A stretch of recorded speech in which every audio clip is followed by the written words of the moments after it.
Up there, you go around every hour and a half, time after time after time.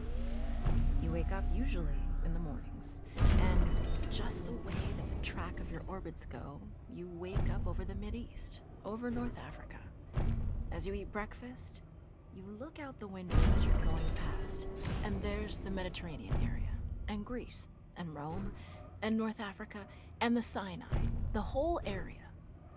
And you realize that in one glance, that what you're seeing is what was the whole history of man for years, the cradle of civilization. And you go around down across North Africa and out over the Indian Ocean, and look up at that great subcontinent of India, pointed down toward you as you go past it. And Ceylon off to the side, Burma, Southeast Asia, out over the Philippines, and up across that monstrous Pacific Ocean. Vast body of water. You've never realized how big that is before. And you finally come up across the coast of California and look for those friendly things. Los Angeles and Phoenix, and on across El Paso. And there's Houston. There's home. And you look, and sure enough, there's the Astrodome. And you identify with that, you know? It's an attachment. And down across New Orleans, and then looking down to the south, and there's the whole peninsula of Florida laid out. And all the hundreds of hours you spent flying across that route, down in the atmosphere, all that is friendly again. And you go out across the Atlantic Ocean and back across Africa. And you do it again, and again, and again. And that identity, that you identify with Houston, and then you identify with Los Angeles, and Phoenix, and New Orleans, and everything. And the next thing you recognize in yourself is you're identifying with North Africa.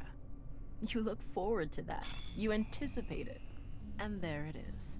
That whole process begins to shift of what it is you identify with. When you go around it in an hour and a half, you begin to recognize that your identity is with that whole thing. And that makes a change.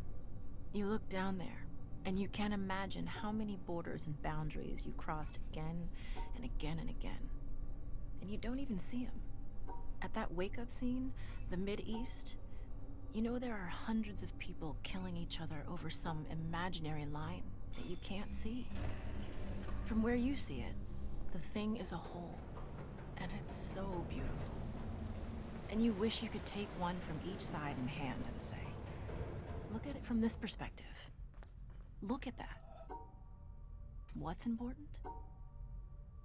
And so a little later on, your friend, again those same neighbors, another astronaut, the person next to you goes out to the moon. And now he looks back and sees the Earth not as something big where he can see the beautiful details, but he sees the Earth as a small thing out there. And now that contrast between that bright blue and white Christmas tree ornament and that black sky, that infinite universe, really comes through. The size of it, the significance of it becomes both things. It becomes so small and so fragile, and such a precious little spot in that universe that you can block it out with your thumb. And you realize that on that small spot, that little blue and white thing is everything that means anything to you. All of history and music and poetry and art and war and death and birth and love, tears, joy, games, all of it is on that little spot out there that you can cover with your thumb. And you realize that that perspective, that you've changed, that there's something new there. That relationship is no longer what it was. And then you look back on the time when you were outside on that EVA, and those few moments that you had the time because the camera malfunctioned, that you had the time to think about what was happening. And you recall staring out there at the spectacle that went before your eyes. Because now, you're no longer inside something with a window looking out at a picture. But now you're out there, and what you've got around your head is a goldfish bowl, and there are no limits here. There are no frames. There are no boundaries. You're really out there, over it, floating going 25,000 miles per hour, ripping through space, a vacuum, and there's not a sound. There's a silence, the depth of which you've never experienced before. And that silence contrasts so markedly with the scenery and the speed with which you know you're going. That contrast, the mix of those two things, really comes through. And you think about what you're experiencing and why. Do you deserve this? This fantastic experience? Have you earned this in some way? Are you separated out to be touched by God to have some special experience here that other men cannot have? You know the answer to that is no. There's nothing that you've done that deserves that earned that. It's not a special thing for you.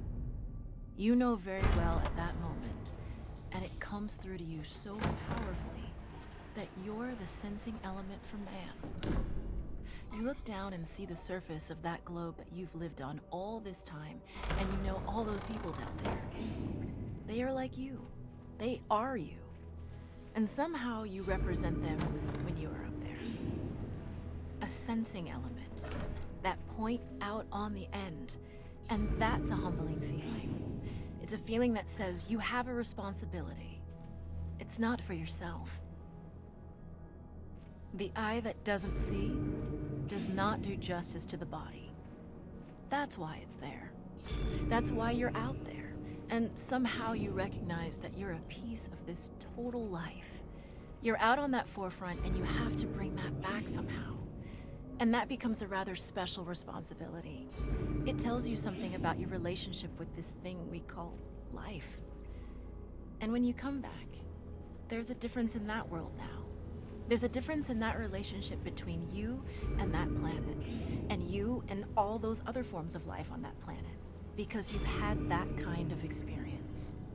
It's a difference, and it's so precious. And all through this, I've used the word you because it's not me. It's not Dave Scott. It's not Dick Gordon, Pete Conrad, John Glenn. It's you. It's us. It's we. It's life. It's had that experience.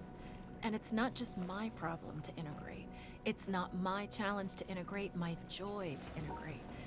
It's yours. It's everybody's.